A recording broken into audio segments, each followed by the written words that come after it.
Hello' student, welcome back to my YouTube channel.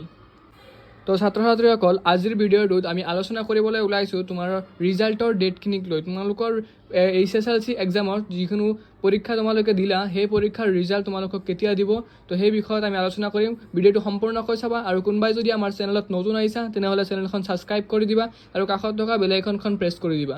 ব'লা আমি ভিডিঅ'টো আৰম্ভ কৰোঁ। তো ছাত্ৰ ছাত্ৰীসকল, তোমালোকে ইউটিউব চেনেলত বহুত ধৰণৰ ভিডিঅ' দেখিছা যে 20 এপ্ৰিলত 21 এপ্ৰিলত ৰিজাল্ট দিব।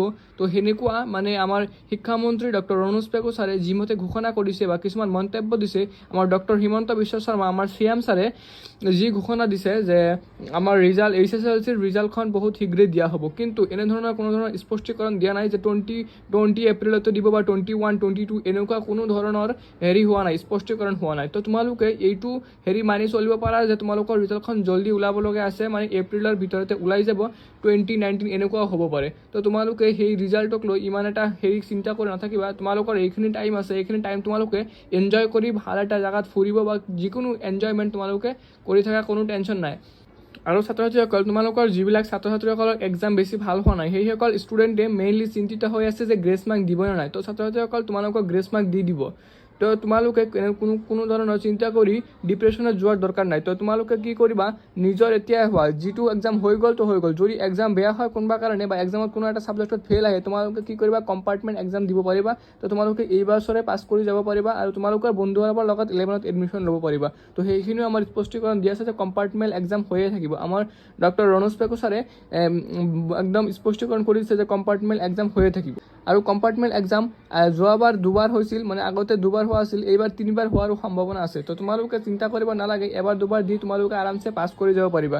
আৰু তোমালোকে কোনো ধৰণৰ এনেকুৱা টেনশ্যন নল'বা বা ডিপ্ৰেশ্যনত নাযাবা যে এক্সাম বেয়া হ'ল, আমি আমাৰ লাইফত একো কৰিব নোৱাৰোঁ, এনেকুৱা কোনো কথা নহয়।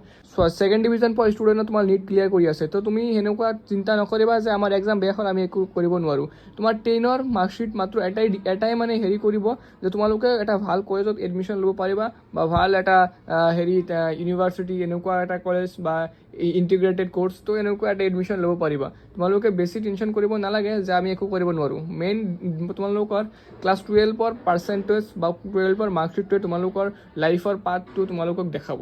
তো তোমালোকে এই এক্সামটোৰ চিন্তা বাদ দি তোমালোকে আগন্তুক যিকেইটা এক্সাম দিবা, তো সেই এক্সামকেইটাৰ কাৰণে ভালদৰে প্ৰিপেয়াৰ হোৱা। আৰু তোমালোকৰ এক্সাম অলৰেডি পাৰ হৈ গ'ল, তো সেই পাষ্টৰ কথাখিনি লৈ তোমালোকে নিজক এটা চিন্তিত কৰি নুতুলিবা। যেতিয়া আমিও ষ্টুডেণ্ট আছিলোঁ, যে গম পাওঁ যে তোমালোকে এক্সামৰ ৰিজাল্ট দিয়ালৈকে ব্ৰেইনত এটা বস্তু সোমাই থাকে যে কেতিয়া দিব, কিবা হয় এক্সামটো, সেনেকুৱা চিন্তা নকৰিবা। আজিৰ দিনত চিন্তা কৰি লাভ নাই, স্মাৰ্ট ৱৰ্ক কৰিবা, ভাল হৈ যাব চব।